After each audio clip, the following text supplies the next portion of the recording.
70s. This is called the Gasworks. I recall 2 visits to the Gasworks with my close friend, the artist Maurice Sumray, one of the well-known Soho characters whose daily hangout was Gaston's French pub, officially called the York Minster in Dean Street, Soho. Maurice knew Jacks, the shady owner, so we were welcome and got through the front door that was banned to those not in the know. I remember my first visit was late at night. Maurice and I sat in high-backed chairs in the at the baronial long table in the majestic living room, savouring a nightcap. There was a warm glow from the lit fire. It was a cold night and we kept our coats on, as we only had popped in socially. I recall a very large dog, possibly a Great Dane, reigning supreme and ignoring my presence, padding around his territory. An evil-looking character arrived, went up to Jack's and pulled out from his worn overcoat pocket an unwrapped, valuable-looking genuine Meissen figurine. Jax asked him how much he wanted. The man shrugged, as it was obviously recently stolen and hot property.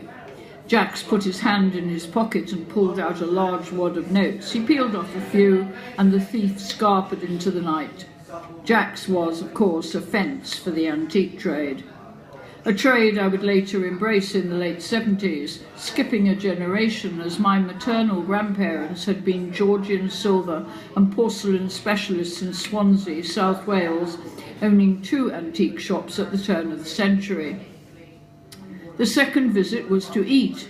Yes, I remember the dreadful food from the prawn cocktail and avocado era, cooked up by Jack's coursed wife Shales. I recall an expensive supper in a cramped area like a passage, away from the baronial hall and its owner's nocturnal illegal activities. It was like 2 separate worlds. One did not go for the food, but the ambience. A hidden, intimate world, somewhere in the doldrums between the wrong end of the swinging 60s, Chelsea's world end, and its poor neighbouring Fulham behind enticing closed doors. I was reminded that punters were turned away and the doors slammed in their faces if their attire or their face did not fit. But I was safe with Maurice. I guess I was his muse for several years before he left London to relocate to St Ives to devote the rest of his life to painting clowns. The era of hanging out at the French in Soho had ended. Gaston and his Spanish barmen serving us half bottles of champagne. Dave, the ex-boxer, sitting to the left of the bar, perched up on his stool. Boxing photographs adorning the walls. Bibi, Brian Law, the burglar, who introduced me to Maurice and later denied he'd burgled my flat, coming up to me at the French saying, "I didn't do it, honest, Jilly," when accused. Blue Peter, Peter Brewer, the book dealer who wrote pornography.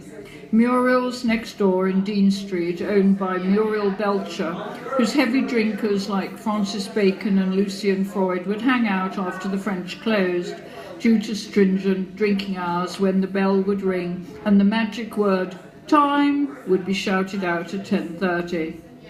Memories of the Gasworks, a blast from the past, triggering memories of the French and my everlasting friendship with Maurice Sumray until his death in 2004.